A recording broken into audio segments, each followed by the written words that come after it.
All right, welcome everybody to another live stream. My name is Mr. Brian McLogan, and we are going to finish off our day on vectors. So this actually is not vectors on a plane. I did not change the title here. This is the dot product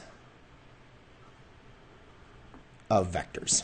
Okay, so this is our day 2 of vectors, and just a reminder, we kind of get like very basic with our operations, but what we kind of covered in this lesson is we kind of talked about the unit vector. We talked about writing a vector as a linear combination as well as a magnitude and direction. Then we also worked on how to find the dot product of two vectors to help us determine if vectors were parallel, orthogonal, or neither.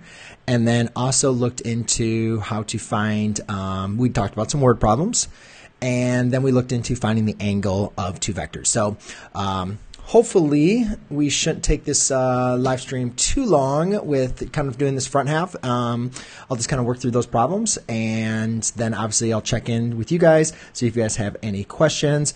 Asamaz does not seem like he is very happy to be here, so I am very sorry about that.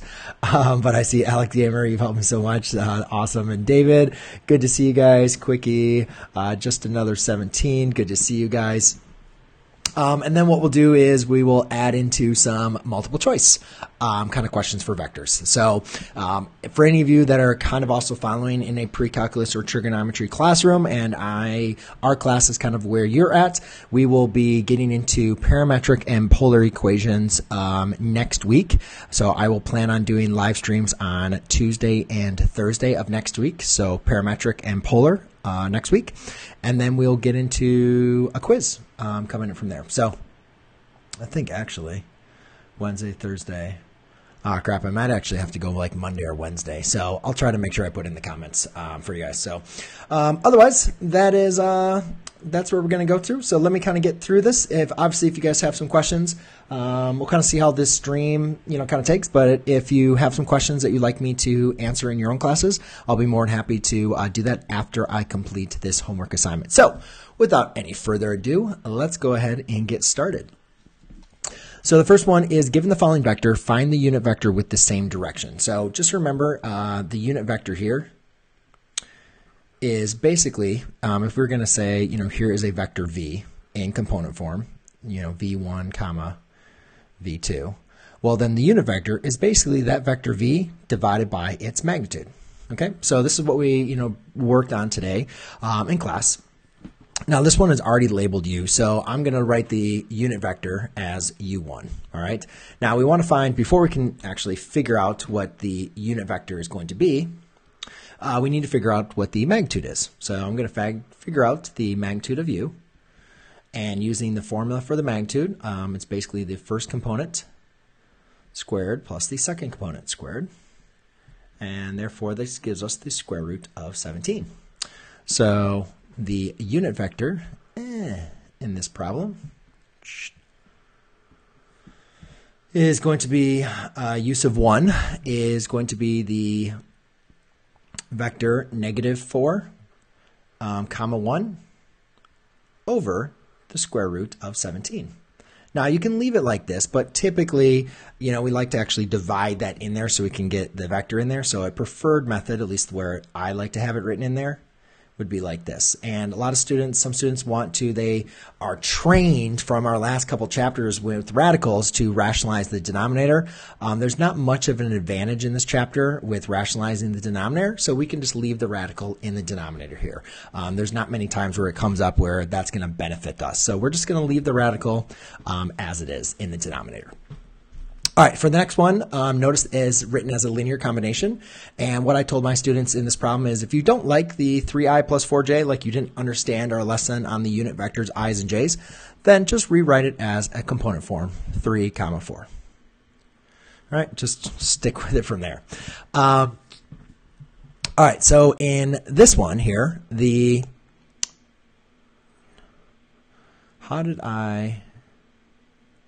that doesn't make any sense. I guess I forgot to write in there that point there.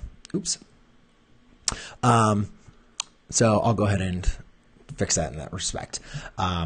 So anyway, so I have 3i plus 4j is, going to be 3 comma 4. So again, let's go ahead and figure out the magnitude. Now notice, hopefully you guys recognize this is a Pythagorean triple. So therefore my my unit vector here is going to be the vector 3 over 4 divided by the magnitude is 5. So hopefully you recognize that the magnitude using the Pythagorean theorem here, or the formula, you're going to get 5.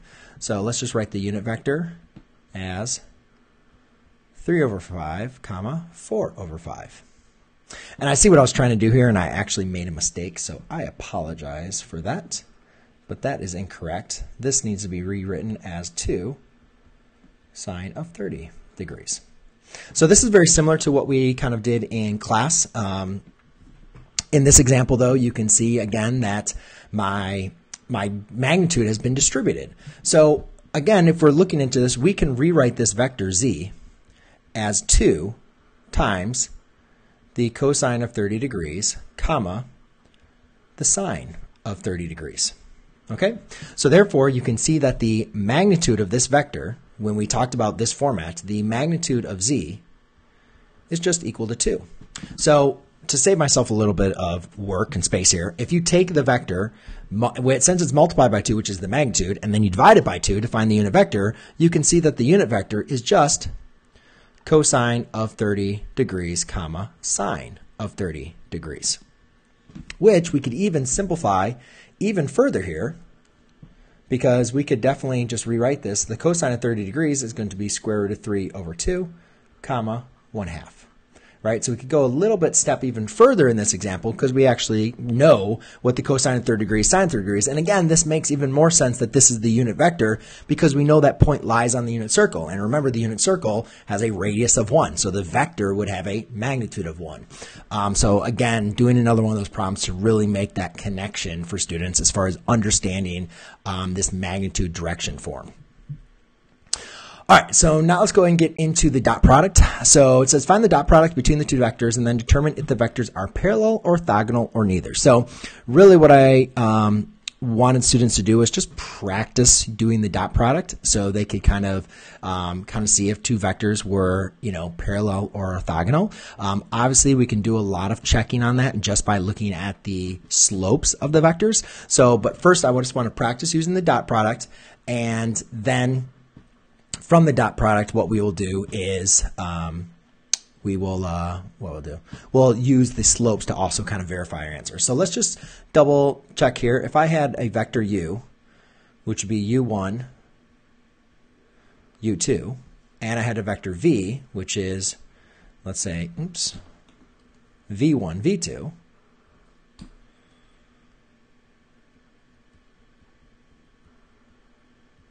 then the dot product is not the multiple here, or is not multiplying them, but it's going to give us a scalar u1 v1 plus u2 v2. Okay, so that's going to give us a scalar, which is going to help us represent. And when the dot product is equal to 0, so when we have u equal to 0, we know that we have orthogonal vectors or perpendicular vectors. So the first component is u1, second component would be u2, and you can see these are all the u and v's. So if I was going to do the dot product here, I'd just do u dot v, and that's I'm just going to use parentheses, so that's -2 times -6 plus 3 times -4. And what you can see here is this gives us a positive 12 minus 12, which gives us 0. So by applying the dot product, we can see that those are orthogonal. All right. If we do the dot product again here, you can actually kind of already see, like, if I multiply these first two components and these second two components, I can immediately see that it's not going to equal the same. 2 times 6 is 12, 3 times 9 is 18. So it doesn't matter, positive or negative, it's not going to be there. But again, let's still just identify the dot product. Again, if you don't like the I and J format, then just convert it to component form, -6, 9. All right. Excuse me. So the dot product here, u dot v, is going to be -2, -6, plus 3 comma 9. Oops, what the heck am I doing? 3 comma 9, that doesn't even make any sense. 3 times 9. All right, so therefore that gives us 12. 3 times 9 is 27. So that's going to give us 39. So obviously it's not equal to 0, so they're not orthogonal. The next thing we want to do is like check to make sure to see if their slopes are the same. So you could graph both of them, but just remember if you have a vector -2 up 3, like here's my vector, I can figure out the slope by using the rise over run, using the slope triangle. I was kind of surprised. I'm not sure if they don't teach the slope triangle anymore, because I was asking my students about this, and they're like, I don't remember the slope triangle. But the slope triangle is, the way to get from one point to the next point of a line. And you can easily find the slope here is 3 over -2. So if I'm comparing 3 over -2, and then I want to make sure, is that equal to 9 over -6? And obviously, if you just reduce that, you can see that they are the same. So therefore, these are parallel lines. Since they have the same slope, they're going to be parallel. So hopefully maybe you can make the determination that, hey, I bet this last example is going to be neither, which again is the case. It's not the case because it's the most complicated. Because again, if these two angles were had the same angles, right, then you obviously would know that they're parallel. Or if they were 90 degrees apart, you would know that they are perpendicular. So that's kind of like an easy way to be able to figure that out, right? However, let's still figure out the dot product on this one. So to figure out the dot product, again, for u dot v, basically I'm going to multiply that 3 cosine of 30 degrees times -2 cosine of 135 degrees, and then I'm going to add that, and I'm sorry, I'm running out of space. I'm going to have to add that, I'll do it over here, to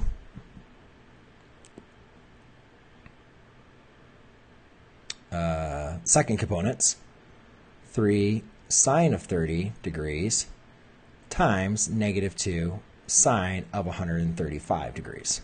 So that's a lot to type in the calculator, and I only have this TI-30. So make sure you're in degree mode. So let's just kind of do this one by one. So we'll do, use your parentheses will be really helpful, 3 cosine of 30, and then times -2 cosine of 135, and then plus parentheses 3 sine of 30, close, times -2 sine of 135, close. So let me make sure, just have all my parentheses. You got to be careful. So I got to do a insert parenthesis. Oh crap, I think I already made a mistake. I did. All right, so now I'm going to have to type this all over again. Jeez, oh man. So you got to be careful. 3 cosine, that's why I kind of like a TI, so it's an easier to, or like an 84, you can see your parentheses. So 3 cosine of 30, so 2 parentheses on the end, and then -2 cosine of 135, 2 parentheses, and then plus 3 sine of 30, 2 parentheses, times -2 sine 135, 2 parentheses. So assuming I typed this in my calculator correctly, the calculator definitely was doing some thinking, I am getting 1.5. Hopefully maybe somebody's following along. I didn't say what to round to, so I'm just going to round to the nearest thousandth, 1.553. And if I got it wrong, I'm going to blame it on the calculator for typing that in wrong. So hopefully in there, I just really typed this all into a calculator. The main important thing is, just make sure you're typing in those parentheses. So I'm hoping I typed it in wrong. This is not my day-to-day calculator. So just be careful with that. All right. Let's go and get on to the word problems.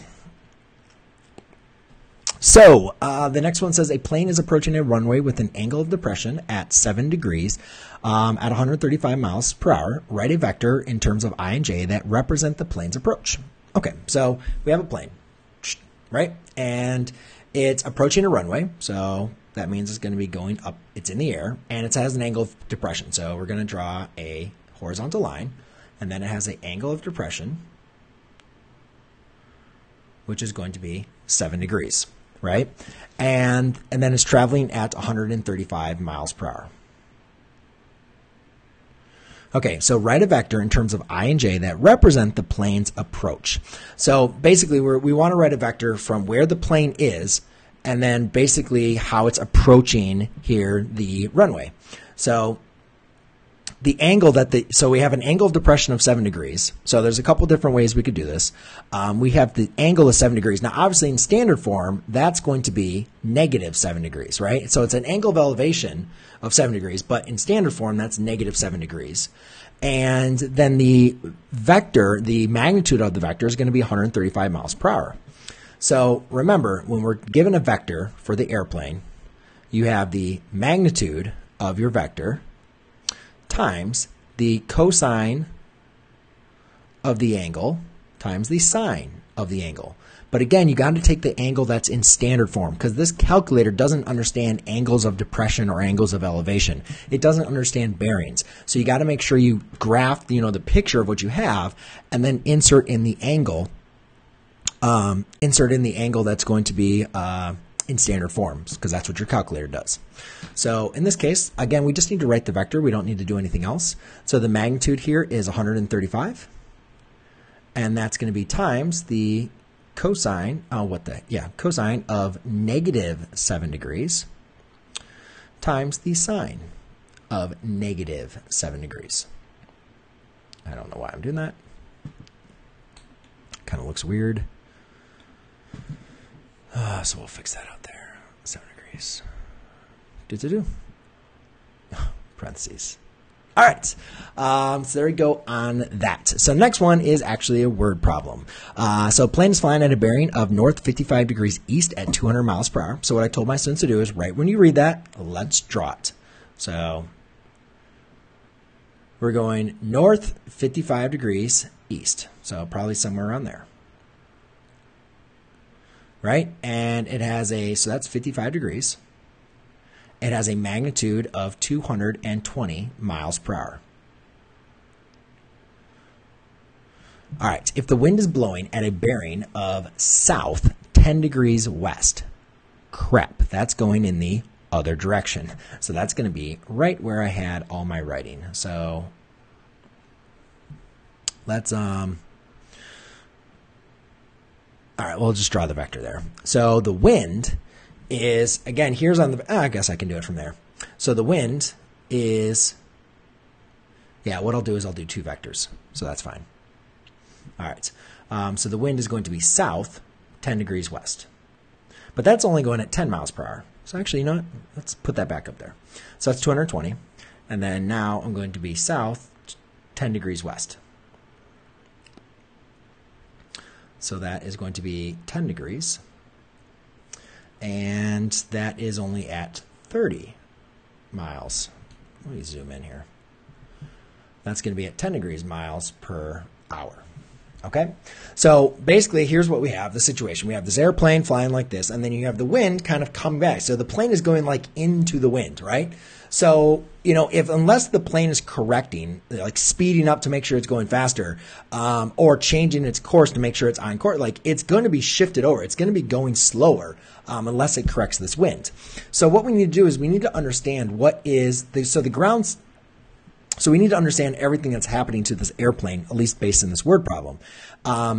And so what the question is asking is, what is the ground speed? And that basically means, like, if you were standing on the earth looking up to the plane, like, what would be the speed of the plane with the wind acting on it, and as well with the plane not counteracting, like, this movement from the wind. So to put that in another way, we're basically looking for the resultant vector of what is going to be the vector if here is my airplane, and then here is my wind. Right? Because think about it, like this is 220 miles per hour, and then this is 30 miles per hour, so that's really kind of small. But anyways, what we're looking for is this resultant vector. We're looking for A plus W, where A again represents the airplane and W represents the wind. So what we need to do is we need to figure out what A plus W is, because if we're going to find the speed, you can see that the magnitude is going to be the speed. So we can figure out the speed, that's going to be the magnitude of A plus W. And the direction is obviously going to be the distance from there to there. So we can just go ahead and figure out that vector and then find the angle of that vector. All right, so let's go ahead and write a vector, kind of like the last word problem for, or now what I was going to say is, let's go ahead and write an equation here for the vector of the airplane.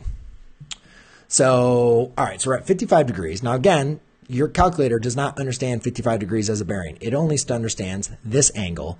So if that's 55 degrees, that means this has to be 35 degrees. All right. So your airplane has a vector of, so your vector, your magnitude is 220 times the vector of cosine of 35 degrees times the sine of 35 degrees. All right, and then the wind is going to have a vector, again, of our new angle, where now we're going to go in the negative direction. You could do the positive direction, but I think the negative direction is pretty easy. This is 90 plus another 10, so that's going to be a negative 100. So, and then this magnitude, this speed is 30 miles per hour. So I don't know why I put those. Let's just put 220. Yes, that is the magnitude, but you don't need to write. You can just put 220. And this one, you could just distribute that all the way through. That'd probably be easier to also understand. Like, just make sure you remember you can distribute that like I already kind of showed. All right, so the wind is at 30 miles per hour. And that's going to be times the cosine of negative 100 degrees, comma, the sine of negative 100 degrees. Okay, so now to find the resultant, if you remember, the resultant vector is basically the combination of your first components and your second components. So that's what I need to do. I need to figure out what A plus W is. Now, actually, I can store this, so that's fine. So I'm going to write this out just so you guys can see what I am doing. 35 degrees plus 30 cosine of negative 100 degrees, comma, this is going to be 220 sine of 35 degrees plus 30 sine of negative 100 degrees. Kind of squeezing that in. All right, so you can see basically all I'm doing is I'm taking the first two components, adding them up, taking the second two components, adding them up, and make sure that I also distributed those, okay? Now, I will write in the answer, but I'm actually going to store them as well. So I'll figure out the answer. So I'll do 220 times the cosine of 35, close the parenthesis, plus 30 times the cosine of negative 100, close the parenthesis. And what I'll do is I'll write in the vector rounded to the nearest hundredth. So I'll have 175.00. That's good. Now I'm just going to store this as A. Just to make sure that, you know, because there was some decimals there, and who knows, it could make an impact here on further calculations. So then the next one is, so let's represent that as A. And also, it's just going to be easier to do that, and you never want to use rounded answers in further calculations. So let's go and do the other side, which is 220 times the sine of 35, close the parenthesis, plus 30 times the sine of negative 100. And that's, whoa, that doesn't seem, let me try that again. That seems weird. 220, no. Yeah, 220. So that seems about right. 220 times the sine of 35 plus 30 times the sine of negative 100. 96. Okay. I don't know what the heck I typed, but that seems better. So then this gives me 96.64. Okay, so, and then I am going to store that as B.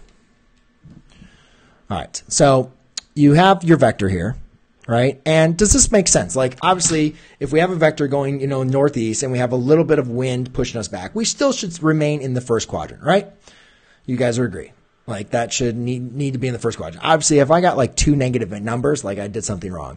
To also give you some perspective, like when I first typed this in, I got like 3,000. I'm like, that just doesn't sound right. So now the next thing to do is to find the ground speed. So if I'm going to write the ground speed, all that is that's the magnitude of A plus W. So all I'm going to need to do here is to find the magnitude is I'm just going to do A squared plus B squared, because then I don't need to retype those digits. So I'm just going to do the square root of stored A. Oops. Stored A. What's happening here? Oh, that's it. The square root of A squared plus B squared. And I get 199, which makes sense, right? Because, obviously if you have wind going against the airplane, it's going to go slower, right? Unless they're counteracting that, it's going to be slower. So I'm just going to say 199.9 miles per hour. I didn't clarify what to round to, so I'm just going to round to the 10th here. Now to find the angle or the direction, I need to figure out what this angle is, and let's call this angle theta. Okay. Now, technically, since everything is in bearings, we're going to want to give the angle in bearings. But let's go ahead and figure out what theta is first. So that is going to be the angle of a vector is going to be the tangent of theta is equal to the second component over A. And again, I'm still having students that still struggle with this. Just make sure, remember, to solve for theta is the tan inverse of B over A. All right. So since I already stored A and B, that's the nice thing about this. I can just use tan inverse, and then I can just do B divided by A. And I get 28.9 degrees. Round to the nearest whole is going to be 29 degrees. Okay, but that's what this is. So that angle is 29 degrees, which is fine. But if we're going to talk about the direction, we're going to want to typically talk about that as a bearing. So we just say a bearing of, and obviously from here to here is 29, then we want to figure out it in from north direction. So that's going to be, 90 minus 29, which is 61. So a bearing of 61 degrees. Or you could also do north 61 degrees east. Okay, so 2 different ways for you guys to go ahead and do that. All right, that took me a lot longer than I thought, but yeah, I mean, it's kind of typical. It usually takes me like 30 minutes to kind of do the first page. So then hopefully I'll try to knock out these problems here rather quickly for you guys. So then I can maybe kind of see if there's any questions you guys have for on there. So I don't know why. Oh, geez. Okay. Is he a teacher? Yes, I am a teacher. My guys, yes, I am teaching. This is one of my things I decided to do this year for my students and for all of you that watch my channel, that I just kind of do the live streams for my homework as well as for my quizzes. So I'm hoping that, next year I'll be able to build upon this as well, change up the homework assignments. I'm not sure if I'm going to do live for this class. Maybe I will, maybe I won't. I don't know. But it's something I definitely enjoy for those of you guys. Just let you guys know, I'm just going to kind of go through, see if there is anything. If you could help me on my homework I'm doing. Oh, yeah. Yeah, if you can just send me any kind of problem that you have. Oh, yeah, I can try to do my best for you.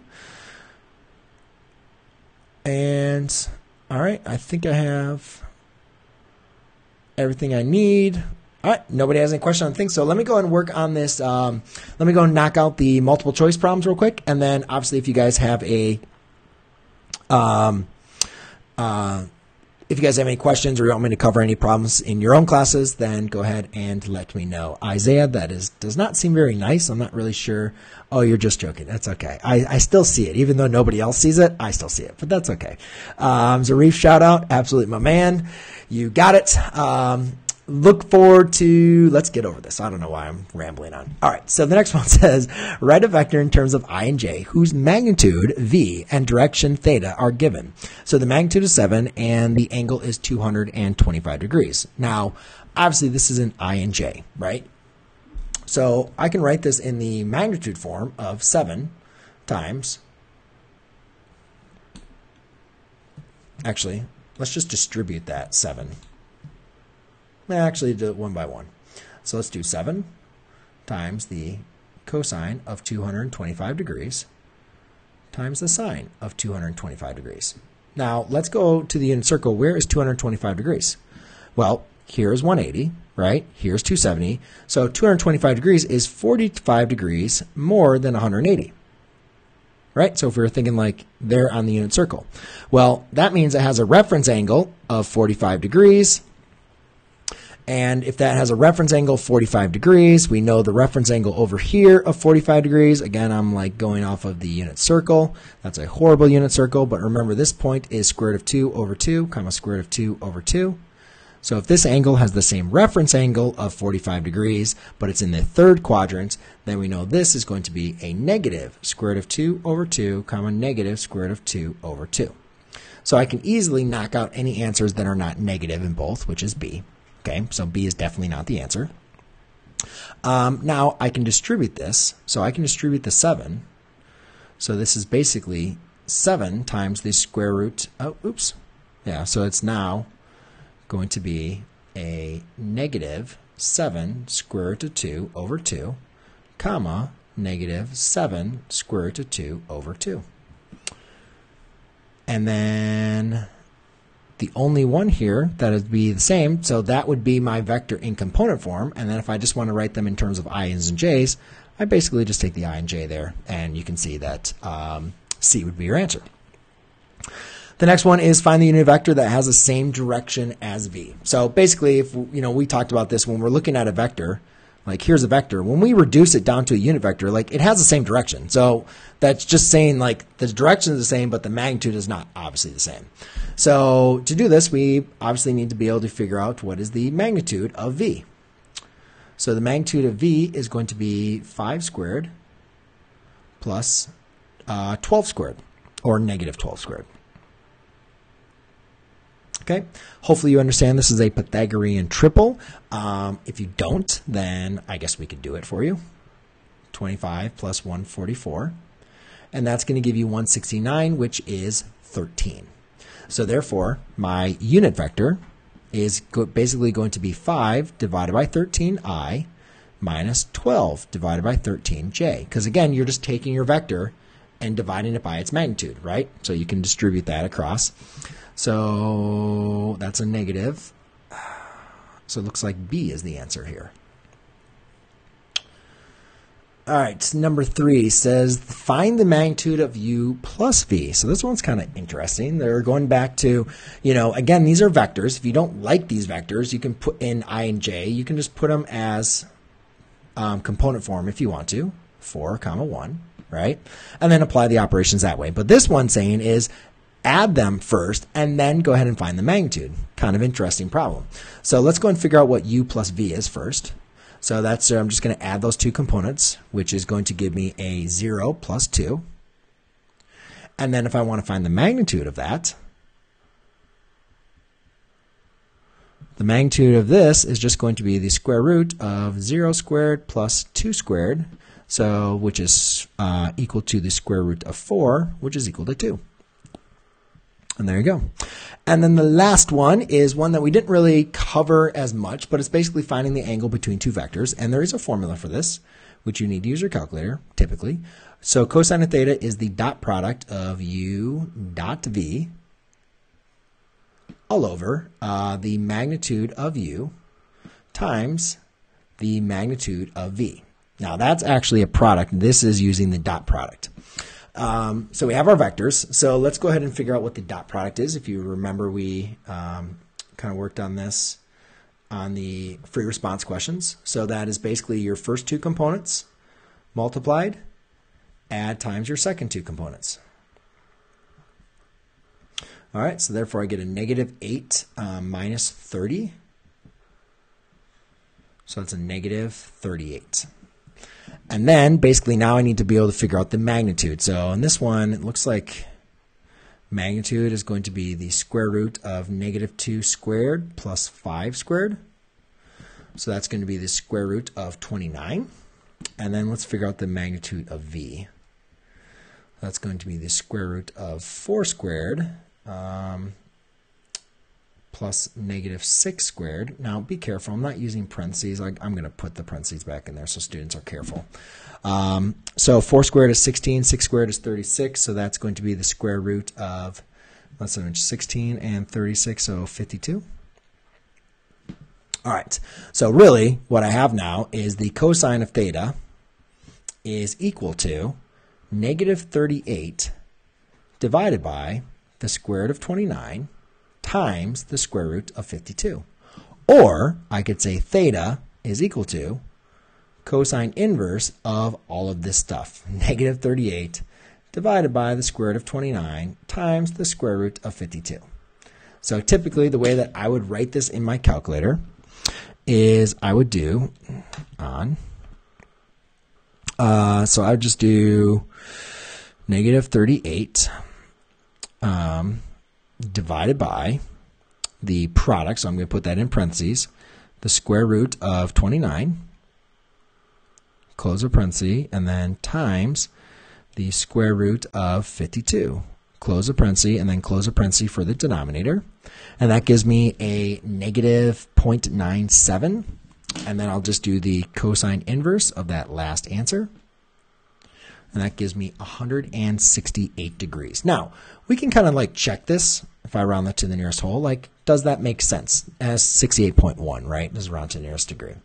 Okay, so obviously you can see that answer. But again, like, let's just make sure, of course, did I make a mistake, right? Or anything like that. Let's graph this real quick. So let's graph u. So that's going to be negative 2, 5. 1, 2, 3, 4, 5. All right, so that's u. And then v is 4, negative 6. 1, 2, 3, 4. 1, 2, 3, 4, 5, 6.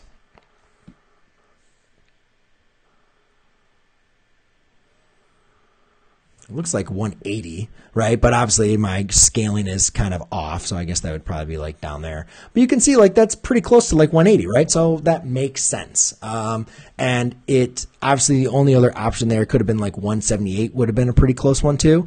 But assuming I typed everything into my calculator, I'm going to roll with 168. So there you go, ladies and gentlemen. That is your homework for the dot product on vectors.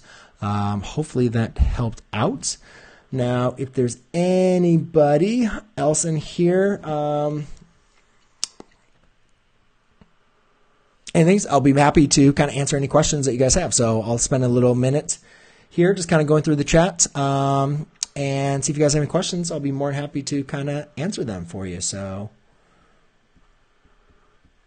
open Q&A. All right, can you quickly go over ground speed on number 4 again? What was that? The Pythagorean theorem. Yeah, so I don't know who. Yeah, so Crystal, basically, like, don't really worry about the word like ground speed. Like, basically, you know, you're just looking for like the ground speed is like you're looking up there. So if you're looking at an airplane, like that plane is being affected by the wind, right? Now, obviously, unless they're like applying the throttle to like counteract the wind, they're going to be going slower. So the ground speed is basically just asking what is the speed of the plane with like being observed from the wind acting on it. And yes, basically if you look at this, like here's my vector, like for any vector, you just create a right triangle, and that's basically how we're finding the magnitude. Now, the magnitude, again, is the length of the vector. So, yeah, basically what we're doing is the Pythagorean theorem from on there. And ground speed is basically, again, just it's a technical definition we're using, but basically anytime we're looking at this, we're looking for that resultant vector. That is that red vector. What is happening with the plane when it's being impacted by the wind? So hopefully that kind of clarifies it a little bit more for you. All right. Going to bed. Hey, two-step equations. Give me two-step equations. Be happy to do it. Ian, Trig's kicking my butt. I definitely feel you. I like trig, but I know a lot of students, mine also struggled with the trig. It's, it's something that you're not used to. It's a little bit different, and, you got to get kind of used to it. So, Jeff says, what's up, big boy Brian? I'm doing very well, Jeff. Hope you're doing all right, too. Can you do number 3? What is it all about? I don't know what you mean, number 3. Does that mean the word problem or the multiple choice? What are you referring to Zarif? I'm not sure. So, does anybody have any questions? Ian says, I got a test on graphing polynomials tomorrow, and I was watching your videos without a calculator because that's exactly what I'm going to do. Well, very good. That's, there's a lot of different ways you can do the graphing polynomials. Main important thing with polynomials is making sure you understand zeros, plotting those x-intercepts, and then plotting multiplicity and end behavior. So if you're comfortable with end behavior and you're comfortable with multiplicity, obviously I don't know what you've been covering in class as far as doing it in, intercept method or actually like as a polynomial and having to factor it down. There's a couple different ways, and you can obviously get more technical or more difficult problems from there. But, obviously understanding multiplicity and behavior is going to be very important from that. The word problem. Okay. Yes, but I'm not sure what you want me to talk about on number 3 about the word problem. What was it you asked? I'm not sure.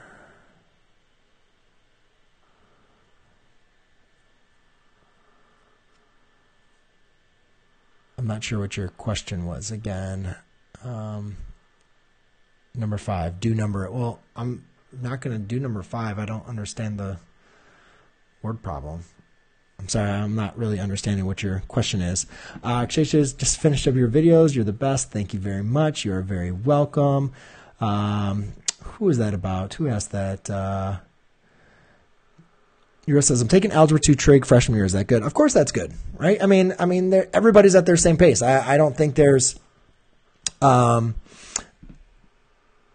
don't think there is, any rush to get through mathematics for you. So, if that's what you're comfortable with and you're feeling good with and you understand the material, then awesome. That is very good. And I would just say keep on working, keep on, keep on challenging yourself. Don't compare yourself to others because there's always going to be somebody that's always like in a faster math class or whatever else. But just keep on working hard. But so far as understanding the math, as long as you're doing well, that's a very good job. Zarif, I'm not sure which word problem you're referring to. Number 4, if you have a specific question, I'll be more than happy to maybe elaborate on something that I was talking about. Obviously you can see I spent a lot of time through the problem, and also, just to let you guys know also, this is homework. So this isn't I'm not teaching this from a point where let me reteach the topic like I did in class today. I spent all day today teaching this stuff. We did a problem like this. So I went slow with my students, explain it. So if you're not understanding this and this is the first time you're learning this stuff, I totally get it, right? It is a complicated, type of problem, something, especially if you're not used to, you might not attach.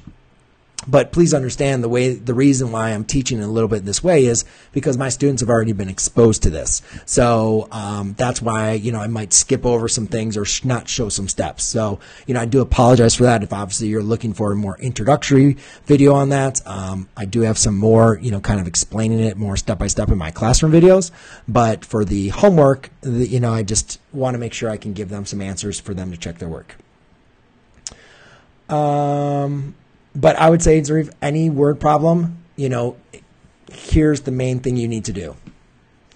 So draw the problem, create the vector, create the equation. This is basically for like all word problems on vectors. Draw the situation, draw the vectors, create the equations. Now, once you've created the equations, you got to understand what the problem is asking. This one's asking for the ground speed, which is basically the resultant speed of the airplane, as well as the direction. So once I knew that, I knew I needed to figure out the resultant vector of the airplane plus the wind. And to do that, I added the two vectors together. I found their magnitude by using the formula, and then I found their direction, again, using the formula, but I used the direction as a bearing, not in standard form. So hopefully that helps elaborate a little bit for you. Or hopefully at least that helped out, because it is a difficult problem. Trust me. I even explained it step by step for my students, and I guarantee there's a whole bunch of them that still are going to struggle with this, looking at it over the homework or when we have a quiz or a test, any type of like that. It's difficult. It's not something that come natural to a lot of students. We don't go through a lot of these problems every single day, so they got to learn how to work through them. So hopefully that helped. And Crystal, I'm really happy to hear that these helped. I was actually looking, kind of funny story. I'm going to get off the stream here a little, but I was, but yeah, so not really funny story. I'll skip off that. Maybe I'll save it for later. But yeah, so I mean, I'll be doing the live streams, guys, till the end of at least the end of the school year, and then obviously as we get into exam season, I'll start doing some of those as well for you guys. So hopefully it helped. For those of you guys that are following along with trig or pre-calculus. I don't try to cover everything in these homework videos, but hopefully for those of you that, are kind of covering some of these same issues or are about to, these videos are up there for you. So hopefully they helped. So, all right, guys, I will be back next week. So I hope you guys have a great weekend. And again, if you have any questions, feel free to look on the YouTube membership or on my, Facebook, reach out to me, and I'll be happy to get them on the next stream. So I hope you guys have a great night.